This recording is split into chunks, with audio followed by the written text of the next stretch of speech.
If you take a look at the field, you're gonna see that I got some more rain last night. Oh, the rain actually woke me up. It came down pretty hard for about probably about half an hour, and then I was actually the rain was coming down so hard that I actually couldn't fall back asleep.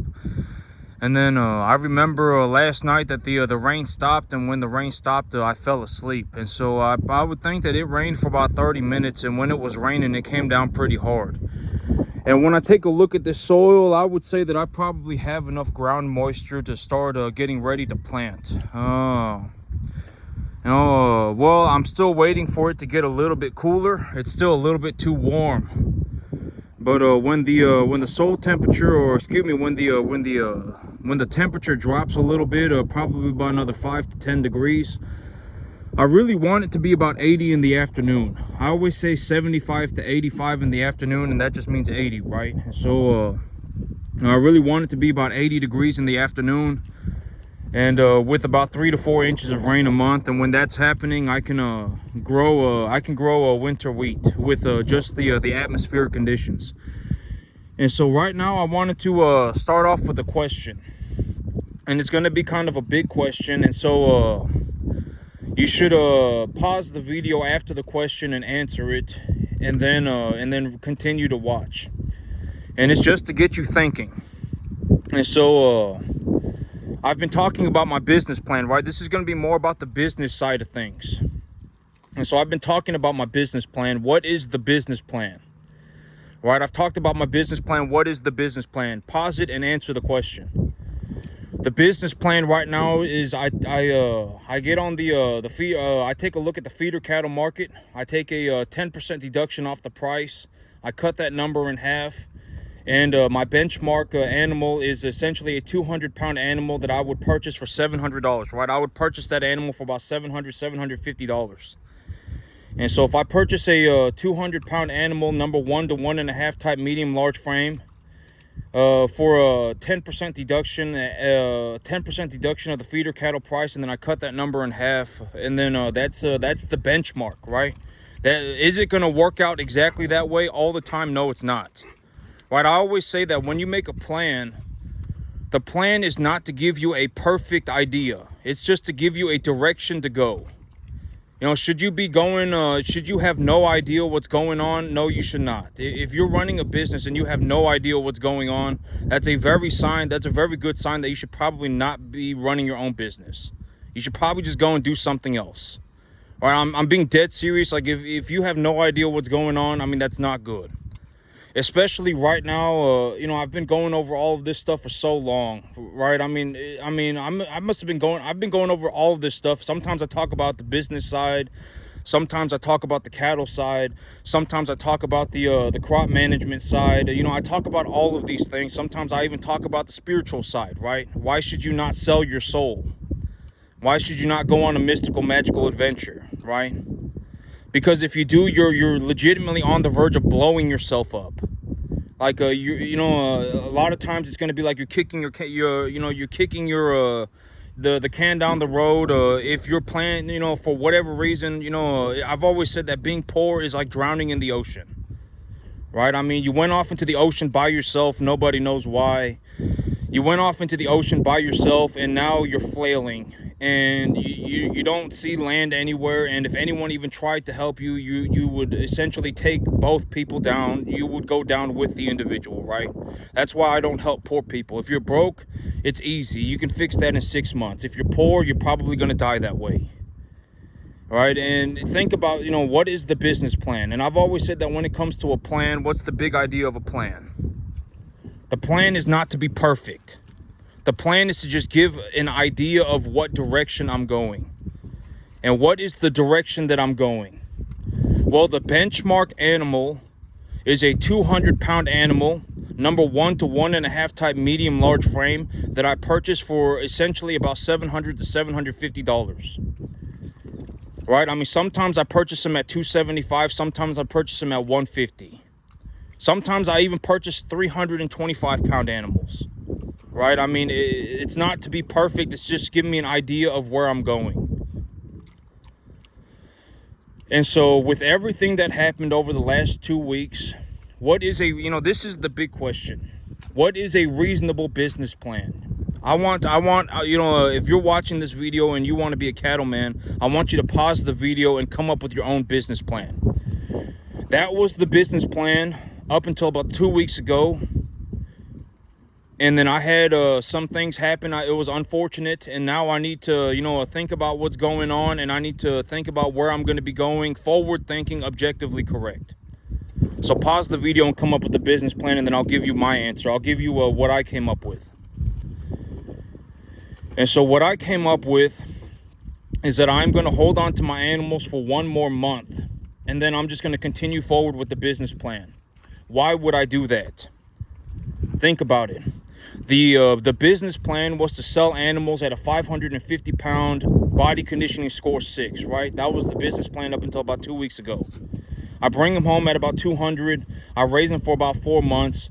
I sell 10 cattle. I sell 10 cattle a month, and I have 40 animals. I sell them every 4 months. And if I bring home an animal at 200 pounds and I raise them for 4 months and I put them on a 65 to 70% TDN diet, that's 12 to 14% protein, and their manure score essentially stays a little bit elevated, right? I mean, they're not pooping out clumps. They're not pooping out liquid gas or nothing like that. But I get their manure score about a 3 or a 4, with 5 being a liquid gas. I want them at about a 3.5, because that means they're at a high energy diet.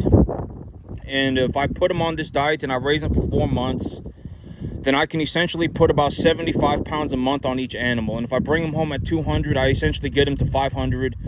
But realistically, I want them at about closer to 550. So the market weight average target was 550. And now what should why would I hold on to my animals for 1 more month? Because I lost 10% of my herd. If I lost 10% of my herd and I evaluate that 10% loss, I say I'd take a look at the 4 animals that I lost. I may even lose a 5th animal. There's an animal out there, he doesn't look real good. I gave him a shot at Zactrain and everything, and he's just not looking real good. He's still just not looking good. And so, but I think he's going to be the last one. I'm going to see if I can separate him from the herd and maybe put him on liquid antibiotics. But I evaluate my loss at $800 an animal. And I've always said that in terms of losing an animal, it's not really the financial burden of losing an animal. It's not really relevant. The only thing, the big thing that happens when I lose an animal is that I feel bad about it. I don't want to be losing animals, right? I mean, it's kind of sad. But you also have to understand that this is the reality of the cattle business. I always say that the world is not Disneyland. If you ask somebody who actually knows what they're doing and you actually talk to them, they're going to, I remember one time I was at the vet, and the vet, he has the veterinarian, he also has a feed yard behind his practice.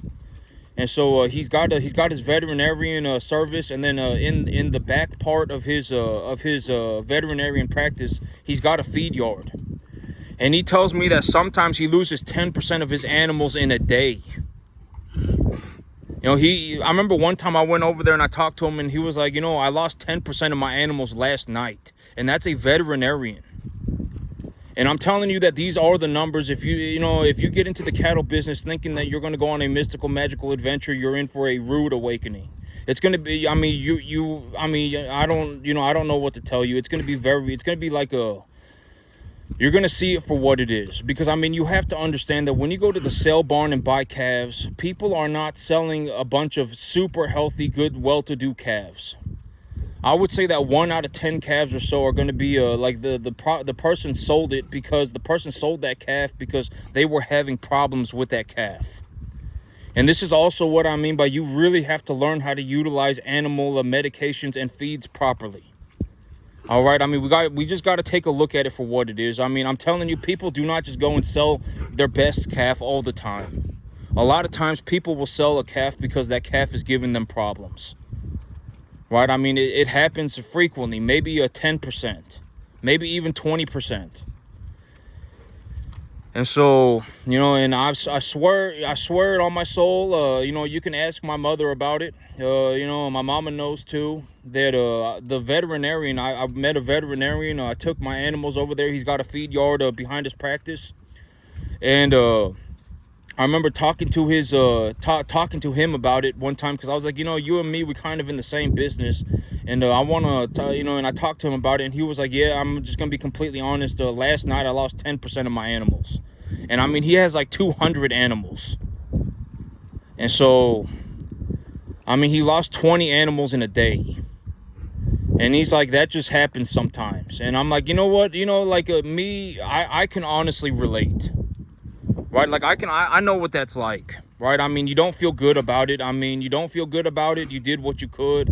You did, you did the best. You're really working on them and everything. And still, you lost 20 animals in a day. I understand what that feels like. And so I was like, and I told him too, I lose probably 15% of my animals on the average. Like if I bring home calves, if I bring home 10 calves, I probably lose 2. Right? And I remember talking to his yard manager, and his yard manager actually told me that that's pretty good. Like if you only lost 2 out of 10, that's actually pretty good. And I was like, and when I think about it now, it's like, yeah, he knew what he was talking about. And I'm telling you, it's not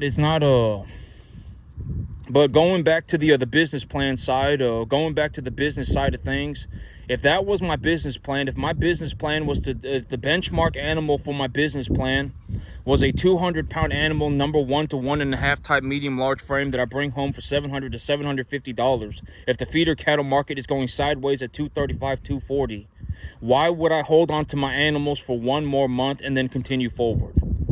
Why would I do that? Because the big idea is to take the market weight average from 550 to 625. And if I take the market weight average from 550 to 625, that's 75 pounds per animal. 75 pounds per animal times 35 is what? It's like a 20, it's like 2,000 something, right? I mean, it's like 2,400 or something, right? Let's just say 2,400. And for a 625 pound animal, number 1 to 1.5 type medium large frame, I anticipate that I will make about I anticipate that on the average I will make about $1,400. And if I have them at 550, I anticipate that I'll make about $1,300. So I'll be making an extra, maybe about $100, $125 an animal. And if I make an extra $100 to $125 an animal, and I have 35 animals, I've recuperated my losses.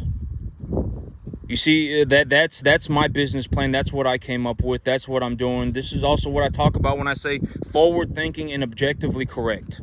You should think about your reasoning. You should sit there and really think about it. And I've always said that I can take my animals all the way up to about 850 if I have to. And I'm actually looking into the potential of getting into the fed cattle market too, because I found I watched this guy on YouTube, and he's got a lot of market information on cattle, and he knows where to market cattle. And but it's I think it's his program is called is beef something, Daily Beef Wire or something, but it's a man named Corbett Wall, and I watch his thing, and he's got a lot of information on marketing cattle. And I was watching his thing, and I might even get into after I get into the backgrounding business, I might actually get into the fed cattle business too. I would consider it. I would consider getting into the fed cattle business.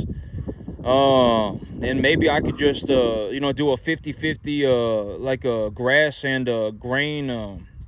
But I'm considering it. Right now, I got that new field that I'm working on. And when I got that new field squared away, I'm going to get grass planted on it. And so I'm going to get grass growing on it. And so I can get into the backgrounding business.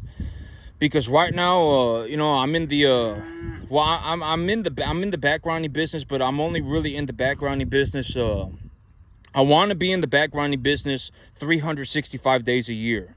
I don't just want to be in the backgrounding business 6 months out of the year. I want to be in the backgrounding business 365 days out of the year. I really want to be taking my animals up to about 800 pounds. And I talked about the idea of taking an animal up to 800 pounds is that, the big idea is that when I get them to about 500 pounds, the death loss on the animal drops substantially. Like up until they're about 500 pounds, the chance of me losing an animal is probably about 15%. But once they get up to about 500 pounds, they've been vaccinated and they've been preconditioned, etc., etc. And I talked about the different reasons for why this happens. But when an animal, one of the big reasons why this happens is that when an animal is born and they're drinking milk, they have maternal antibodies. They have antibodies that they are receiving from their mother. But after about 5 months, those antibodies begin to essentially disappear. Those antibodies essentially begin to disappear, and then the calf's immune system has to start picking up on its own. And so this is also why it's so important to utilize the intranasal vaccinations, right, instead of injectable vaccinations, because if injectable vaccinations, it will actually cause inflammation in the calf's lungs. And if the calf's lungs are inflaming while their maternal antibodies are starting to wear off, it's going to cause a lot of problems for that calf. It can actually cause problems for that calf. And also the injectable vaccinations are also known to cause toxic compounds when it interacts with the maternal antibodies. And the maternal antibodies of a calf begin to essentially disappear by the time the calf hits about 5 months old. And so up until they're about 5 months old, and at that 5-month-old mark, you really want to, before that 5-month-old mark, you really want to hit them with that intranasal vaccination.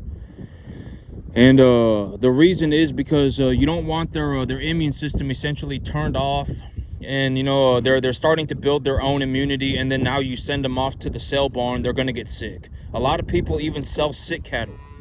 It's actually the idea of selling sick cattle is that people do it because it's like there is a reason to do it, right? Like if you have an animal that is deathly sick and you're just like, the animal is still walking around, well, I may as well just sell the animal, because if I sell the animal, they'll go to the processor, right? They'll get processed for meat, and they're not just going to die and lay on the ground, and we can harvest the animal for meat. And if you take them to the sale barn, there's going to be a lot of sick animals. And if you have a 3, 4, 5-month-old calf that hasn't been vaccinated and is sitting there at the sale barn, getting pulled off the mama cow, no antibodies, highly stressed, it's probably going to get sick. And so, you have to understand cattle medications. Cattle diet. But that's the business plan that I came up with right now. I'm going to hold on to my animals for 1 more month, and then I'm just going to continue forward with my business plan. And that will recuperate my losses. And once I've recuperated my losses, I can just keep moving forward. And it's just the same old, right? And if I need to, I can even hold on to my animals for 2 more months if I felt like it. But that's the big plan right now. Hold on to the animals for 1 more month, recuperate my losses, and then just keep moving forward. And that's the reasoning behind it, and that's the big idea. And so why am I getting in the backgrounding business? All right, we're gonna go over this real quick again. The business plan in terms of the backgrounding business. Why have I looked at the backgrounding business and believed that it is a good idea for me to get in the backgrounding business? Okay, so here in Central Texas, we have a lot of this black clay. Here in this area, our 2 major soil types are either this black clay, or we also got a lot of sand. In certain places, we got a lot of sand. But if you have this black clay, and here in Central Texas, the weather conditions are almost perfect for just growing. We don't have a lot of groundwater.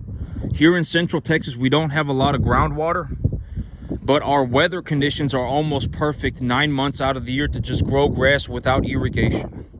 About 7 or 8 months out of the year, you can essentially just grow grass. You don't need any irrigation. You can just grow grass on the soil. This soil will retain moisture well enough to where your grass will actually grow. If you have very sandy soil, it's very hard to grow things on that sandy soil, because the water will just run through your field. If you don't have irrigation, or if you don't have like a massive amount of rainfall, it's very difficult.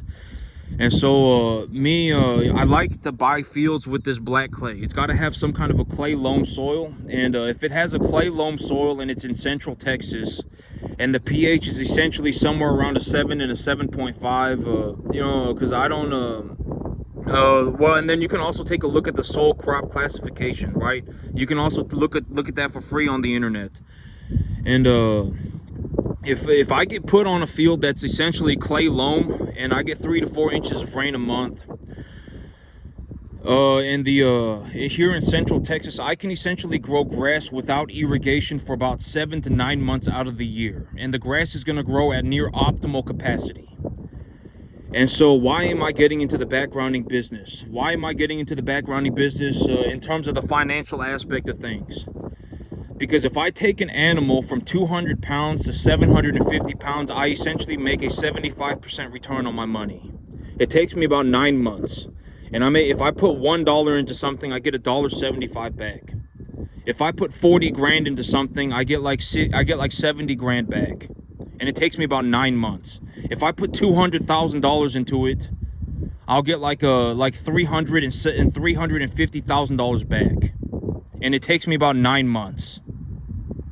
So why am I getting, and also I get to retain cattle. I talked about this. It's not just cash flow. It's also about building equity in the herd. All right, I talk about this too. Why do I consider my cattle to be a cash equivalent? Because the cattle market is very liquid. I can liquidate cattle 6 days out of the year, almost 365 days out of the year.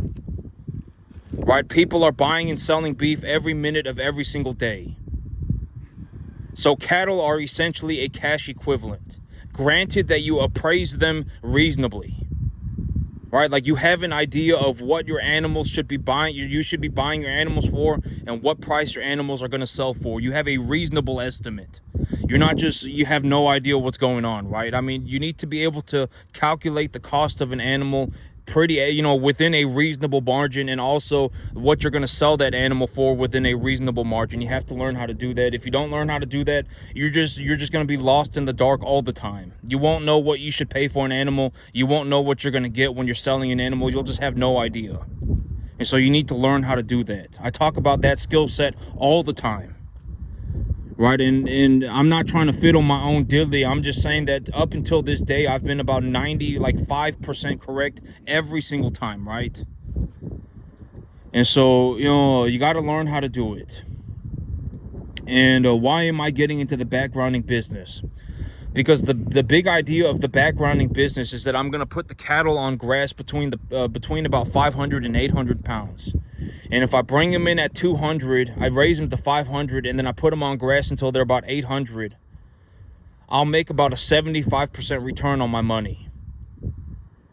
And so that's why financially I'm getting into the backgrounding business, right? And I've already talked about, in terms of budgeting for a backgrounding business, what should you be looking at? The cost of urea, right? I mean, you should be looking at the cost of urea. If urea is $550 a ton, and you anticipate that you just use a reasonable estimate, are you going to use exactly 250 pounds of urea over the next 9 months? No, you're not. Am I going to use 250 pounds of urea exactly over the next 9 months, per acre? No, I'm not. It's just to give myself a reasonable estimate, right? A reasonable estimate. And what does 250 pounds of nitrogen cost? Well, urea costs $550 a ton, and it's essentially a 50-0-0. Right? If I utilize urea as a benchmark for fertilizer, and I just consider everything as whole, and I anticipate that I need a 513 NPK sulfur rate, NPK, and also sulfur. I will need sulfur, but let's just not talk about sulfur for right now. Let's just say I anticipate that I need a 513 NPK, I keep saying sulfur, NPK ratio fertilizer, right? I anticipate that I need a 513 NPK. That's what I anticipate. That's just the general idea. And urea is 50-0-0, and it's selling for $550 a ton.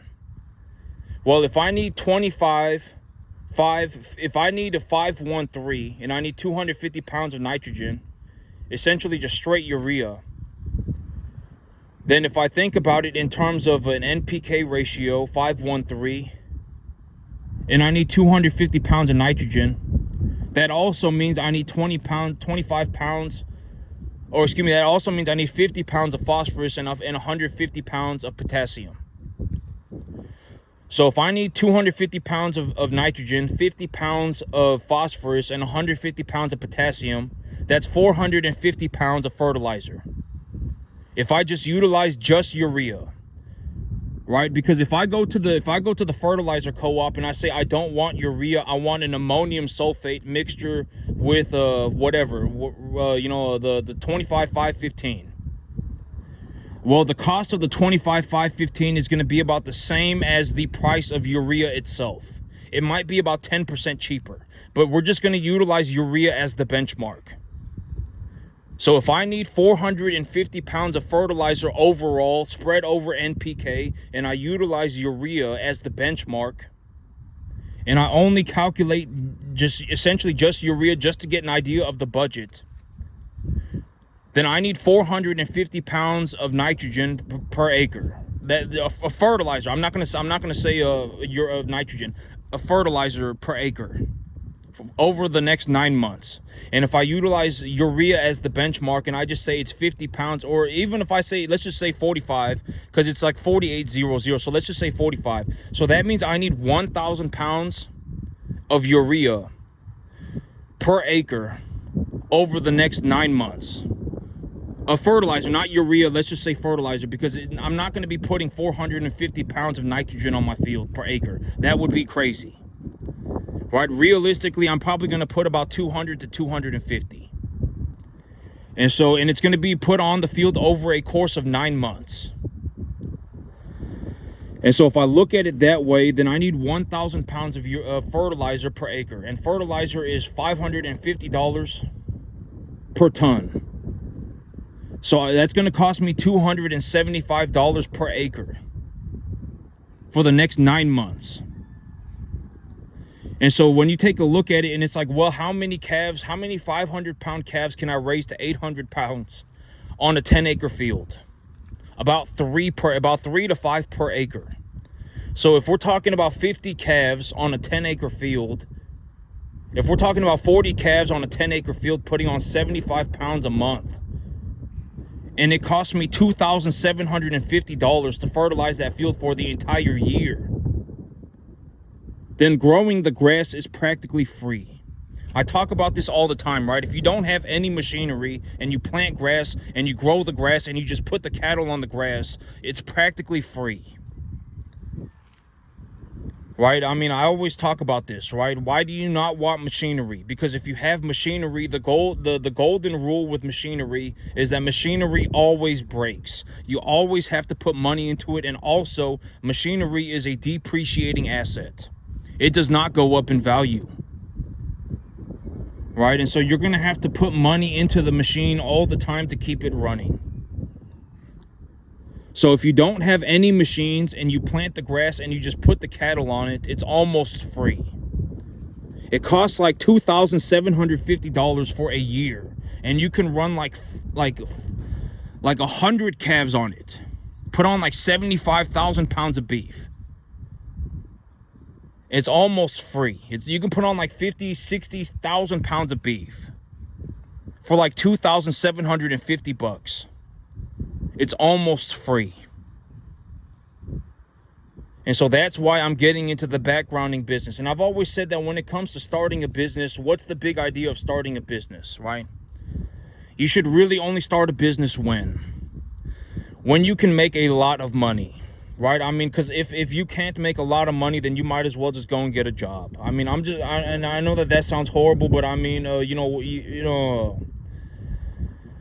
you should probably just go and get a job. And when you go and get a job, what kind of job should you get? A job with good benefits, right? You get health insurance, you get life insurance, whatever. Health insurance, dental, car insurance, whatever it may be. And when it comes to, something like farming, you have to understand that this is 100% a skill-based business. If you cannot farm, then you cannot farm. If you put me on a field with a random person, okay, imagine this. And I've talked about this, imagine, let's say that you want to start a farm, right? Let's say that there's 400, 300, 500 of you watching, and 100 of you have decided that you want to start a farm. The only thing that you have to do if you want to make money in the cattle business is do better than me. You won't be able to do it. I can guarantee it. I mean, like I don't think a lot of, you probably don't understand. Farming like this, it took me 15 years, and I worked on it 7 days a week. It's not something that you wake up tomorrow and do. It's not something that you wake up next week and do. It's not something that you wake up next month and do. It's not something you wake up in even 5 years and do. It takes a long time. Like, I mean, if you're fast, you could probably learn it in about 12 or 14 years. Well, not 12, not 14. If you're fast, you could probably learn it in about 12 years. And if you think you can take a shortcut, you're not going to take a shortcut.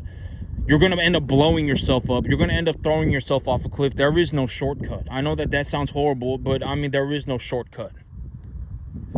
I can almost guarantee it. If you think you found some shortcut and you have convinced yourself that you can do this next week, if you've convinced yourself that you can do this next year, it's not possible. You're going to end up blowing yourself up. You're going to end up throwing yourself off a cliff.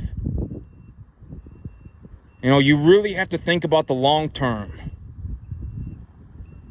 And I'm telling you, if you're not dead set on becoming a farmer over the course of your life, like if you're not like, you know what, I want to be a farmer when I'm old, like that, I want to be a farmer. That's what I want to be. If you're not dead set on that, I mean, you're not going to make it.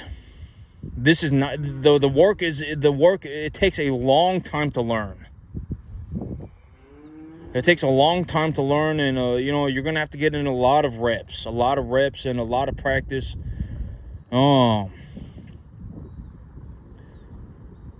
It takes a long time.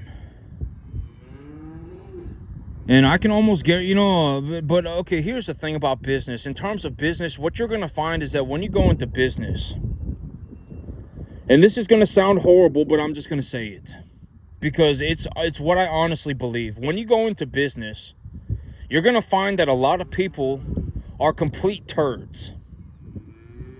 The average person is not a good person. When you go into business, you're going to see what I mean. The average person is not a good person. This is going to sound horrible when I say it, but I'm just going to say it because, I mean, we just got to take a look at it for what it is. There are people that will sell their soul for $5. They will sell their soul for 150 grand. They will sell their soul for 50 grand. The average person is not sitting there going, oh man, if I work on farming for 15 hours a day for the next 15 years of my life, then I could become a world-class farmer. And when I become a world-class farmer, I can go and make as much money as I want. The average person is not sitting there thinking about that. The average person is sitting there going, I fell out of heaven a 7. I'm gonna throw some mystical, magical Hail Mary. My life is a Disneyland journey, and then they never get anywhere forever. I guarantee it. If we had to have an honest to God conversation, I mean, go and actually talk to somebody about making money. It's horrible. I can almost guarantee it for the average person. It's not like, oh, well, I found a way to do an honest job. I do honest work. I do honest work. I'm okay with it. I made my peace with God about it. And I make a lot of money, and I kind of feel bad about it. But at the end of the day, I don't save people. Right? If you're flailing in the ocean and, then I don't save people. If you're broke, it's an easy fix. But if you're poor, you're probably going to die that way. And I would be willing to bet money.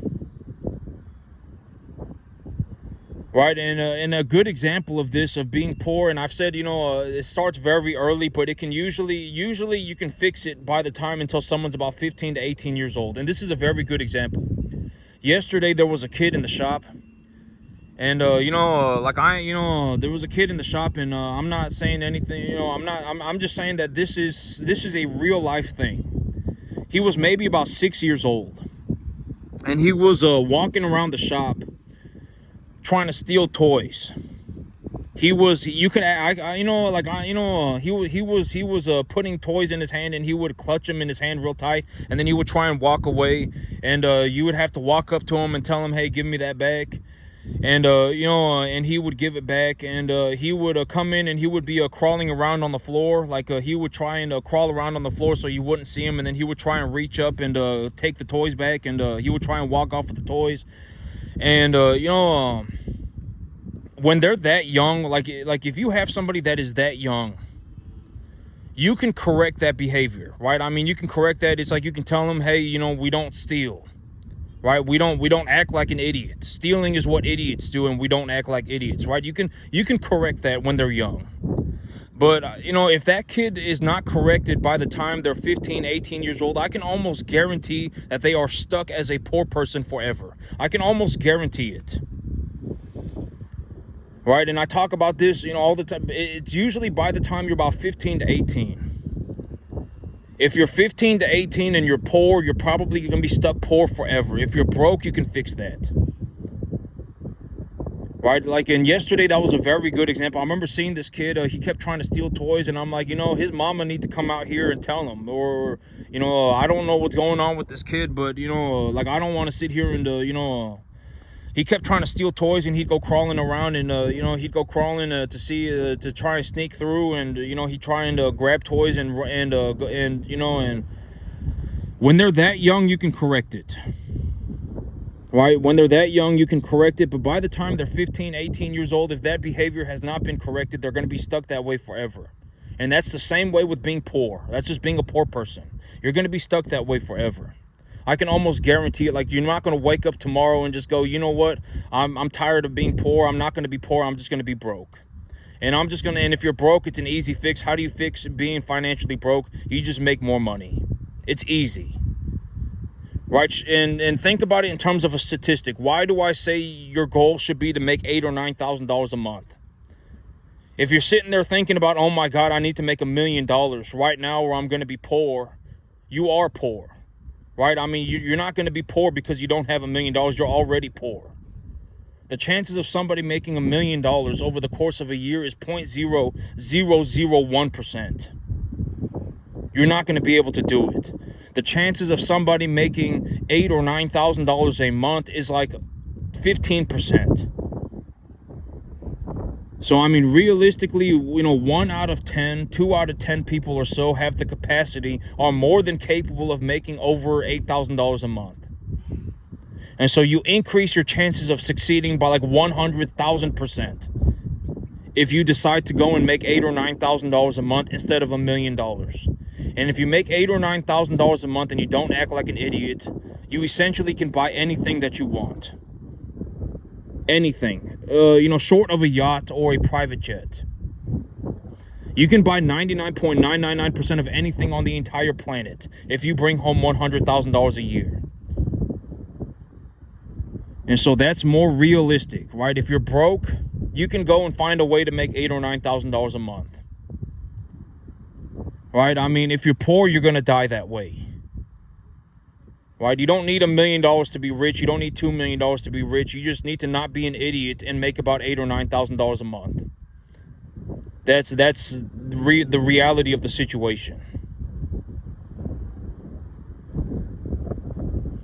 And so that's it for me today, YouTube. Y'all have a good one.